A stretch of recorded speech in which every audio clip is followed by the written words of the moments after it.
এই লোকটি তার ৬০ বছরের জন্মদিনে একটি বড় সিদ্ধান্ত নিয়েছে। সে নিজেকে ৩০ বছরের জন্য ফ্রিজ করবে। খবরটা শুনে তার ৩ দত্তক মেয়ে হতবাক হয়ে গেল, কারণ ৩০ বছর পরে যখন সে জেগে উঠবে তখন তারা সবাই বৃদ্ধ হয়ে যাবে, কিন্তু তাদের পালক বাবা আগের মতোই তরুণ থাকবেন। তারা বুঝতে পারছিল না কেন সে এমন সিদ্ধান্ত নিল। তখন কর্মীরা তাদের একটি USB দিল। সেখানে থাকা ভিডিও দেখে তারা জানতে পারল এই ঘটনার আসল কারণ তারাই।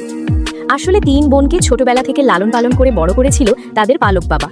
কষ্ট করে সঞ্চয় করে তাদের বড় করে তুলেছিল এবং তাদের সফল করে তুলেছিল। কিন্তু একদিন তাদের আসল বাবা ফিরে আসে। সে মায়া কান্না আর অভিনয় করে মেয়েদের বিশ্বাস অর্জন করে নেয়।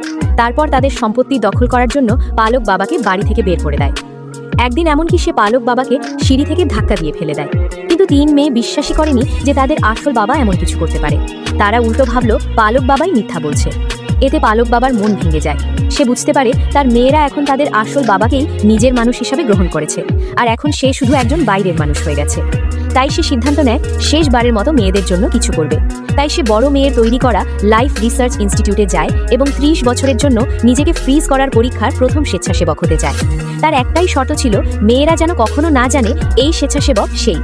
পরের দিন ছিল পরীক্ষার দিন, কিন্তু তার আগের রাতে সে শুধু একটা উইশ করেছিল, শেষবারের মতো ৩ মেয়েকে নিয়ে একসাথে জন্মদিনের ডিনার করার।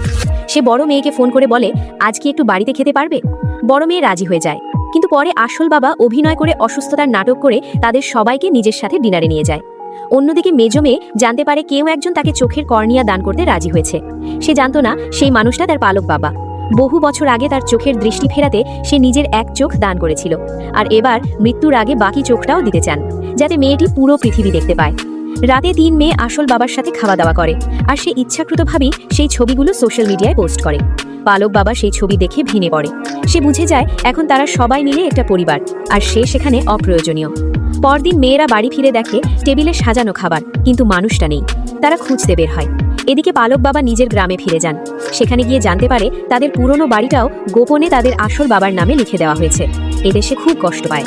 সে রাগে শহরে ফিরে এসে ছোট মেয়েকে একটা চড় মারে। তখনই আসল বাবার ভণ্ডামি ধরা পড়ে। তার হাতের চোটও ছিল মিথ্যা। সব শুনে পালক বাবা রাগে তাকে মারতে থাকে, কিন্তু বড় মেয়ে ভুল বুঝে ভেবে নেয় সে তার আসল বাবাকে মারছে। তাই ফুলদানি দিয়ে পালক বাবার মাথায় আঘাত করে। সে চিৎকার করে বলে, তুমি আমার বাবা নও। এই কথাটা পালক বাবার হৃদয় ভেঙে দেয়। এরপর মেয়েরা আসল বাবাকে হাসপাতালে নিয়ে যায়। পরে সত্যটা জানতে পেরে তারা বুঝতে পারে তারা খুব বড় ভুল করেছে। তারা দ্রুত বাড়ি ফিরে পালক বাবার কাছে ক্ষমা চাইতে চায়, কিন্তু তখন অনেক দেরি হয়ে গেছে। পালক বাবা তাদের জন্য ছোটবেলার সব স্মৃতি উপহার সব গুছিয়ে 3টে প্যাকেট বানিয়ে রেখে দেন এবং নির্দেশ দেন দুপুরের পর এগুলো ধ্বংস করে ফেলা হোক। এরপর সে হাসপাতালে গিয়ে শেষ চোখটাও দান করে।